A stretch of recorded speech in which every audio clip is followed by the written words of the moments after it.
बिस्मिल्लाहिर्रहमानिर्रहीम। अस्सलाम वालेकुम माय यूट्यूब फैमिली। आप सबको सबसे पहले बहुत बहुत रमज़ान मुबारक। अल्लाह ताला हम सबको रमज़ान के रोज़े रखना नसीब करे। अपनी दुआओं में आप हमें भी याद रखिएगा। आज हम आपके साथ क्रिस्पी कुरकुरे और स्पाइसी पकौड़ों की रेसिपी शेयर करेंगे, क्योंकि रमज़ानों में हमने पकौड़े ख़ुद अपने पर फ़र्ज़ कर लिए और जब तक पकौड़े दस्तरखान की ज़ीनत ना बने, दस्तरखान अच्छा नहीं लगता रमज़ानों में। चलिए हम रेसिपी की तरफ चलते हैं। आपने वीडियो को फुल फॉलो करना है। यहाँ पर हम बाउल में 2 प्याली पालक के शामिल करेंगे। पालक को अच्छी तरह से वॉश करके कट करके हमने इसमें शामिल कर दिया। यहाँ पर हमने 2 प्याली पालक के लिए 1 प्याली बंद गोभी की लेंगे, उसको शामिल कर देंगे। 2 मीडियम साइज़ के प्याज लेंगे। इसी स्टाइल से आपने उसको मोटा मोटा काटना है। प्याज को आपने ज़्यादा बारीक नहीं करना है। और यहाँ पर हम 2 मीडियम साइज़ के आलू लेंगे। आपने इसी स्टाइल में आलूओं को काट लेना। आप मेरे चैनल वंडर डिलीशियस पे नए हैं तो मेरा चैनल सब्सक्राइब ज़रूर कर लें, बेल आइकॉन भी प्रेस कर लें ताकि मेरी हर लेटेस्ट वीडियो नोटिफिकेशन आप तक पहुंच सके। अब हम इसमें हस्बे ज़रूरत नमक शामिल करेंगे।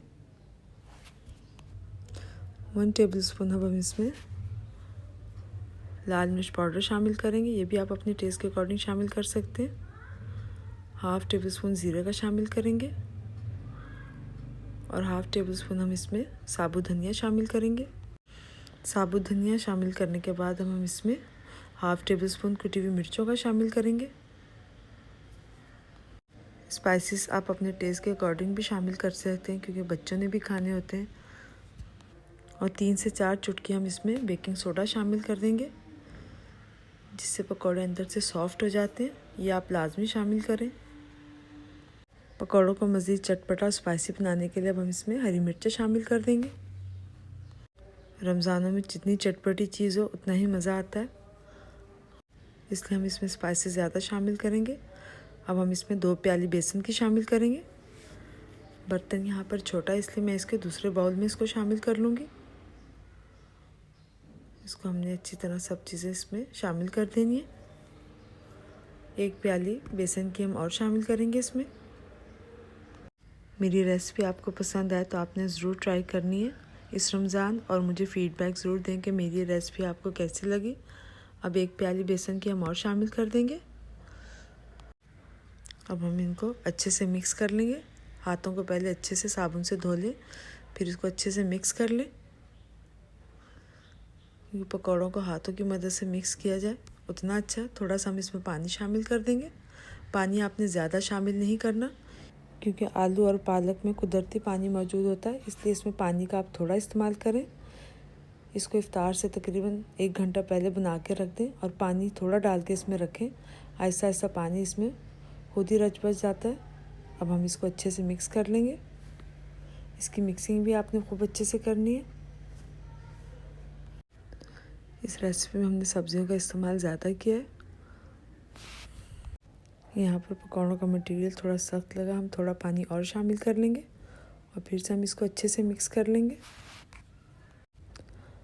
और आपने मेरा चैनल सब्सक्राइब नहीं किया तो फिर से कहूँगी ज़रूर कर लें, और जिन्होंने मेरा चैनल सब्सक्राइब कर लिया उनका बहुत बहुत शुक्रिया। अब हम कढ़ाई में घी शामिल करेंगे। जब आप पकौड़े बनाते हैं तो ज़्यादा कोशिश किया करें कि आप घी का इस्तेमाल करें। यहाँ पर हमने डालडा बनास्पति घी का इस्तेमाल किया है। अगर आपके पास घी नहीं है तो आप कुकिंग ऑयल भी शामिल कर सकते हैं। अब हम इसको अच्छे से गर्म कर लेंगे। थोड़ा सा आपने फ्लेम को हाई कर लेना है। यहाँ पर घी अच्छे से गर्म हो गया, हम इसमें पकौड़े शामिल कर देंगे। फ्लेम को भी आपने यहाँ पे हाई रखना है। एक एक करके हम पकौड़ों को इसमें शामिल कर देंगे। पकौड़े शामिल करने के बाद आपने फ्लेम को मीडियम टू लो करना है, ज़्यादा हाई नहीं करना, ताकि पकौड़े अंदर से भी अच्छी तरह पक जाएं। एक साइड से पकौड़े अच्छे से पक गए, हम इसको चम्मच या चिमटे की मदद से पलट लेंगे। मेरी रेसिपी आपको पसंद आए तो आपने अपने घर वालों के लिए बनाने हैं, इस रमज़ान भी ट्राई करने हैं, और जिसकी भी इफ्तारी कराएं उनको भी बना के ज़रूर खिलाएं। इस रमज़ान आप उन सफ़ेदपोश लोगों को भी ढूंढें और उनकी खुशी का ज़रिया बने, ताकि वो आपको अपनी दुआओं में याद रखें। अब हमने पकौड़ों को एक तरफ से पलट दिया। अब हमने इनको दूसरी तरफ से भी अच्छी तरह से पकने देना, फ्राई होने देना। यहाँ पर देखें कैसी ज़बरदस्त सी लुक आ रही है। कुरकुरे और स्पाइसी पकौड़े बनकर बिल्कुल रेडी हो गए। अब हम इसको चम्मच की मदद से हम इनको चेक कर रहे हैं कि अच्छी तरह से पक गए। तब हम इनको चम्मच की मदद से निकाल लेंगे। इस तरह की छन्नी लें आप और सारे पकौड़े आप इसको निकाल के डिश आउट कर लें। निकाल के इसको आपने थोड़ी देर के लिए छोड़ देना ताकि इसको ऑयल अच्छी तरह से निकल जाए। माशाल्लाह देखिए कैसे क्रिस्पी और कुरकुरे पकौड़े बनकर तैयार हो गए। यहाँ पर पक के तैयार हो गए ताकि हम इसको खाना शुरू कर लें। आप इसको केचप के साथ, पुदीने, हरे धनिया की चटनी के साथ या दही की चटनी के साथ इसको सर्व करें। चलिए अब हम चख के देखते हैं पकौड़े का जायका कैसा है। अब हम इसको दही की चटनी के साथ लगाएंगे। बहुत ज़बरदस्त जायका है।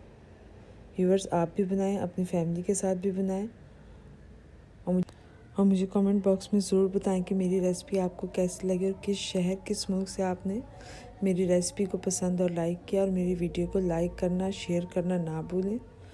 अगली वीडियो तक के लिए अल्लाह हाफ़िज़।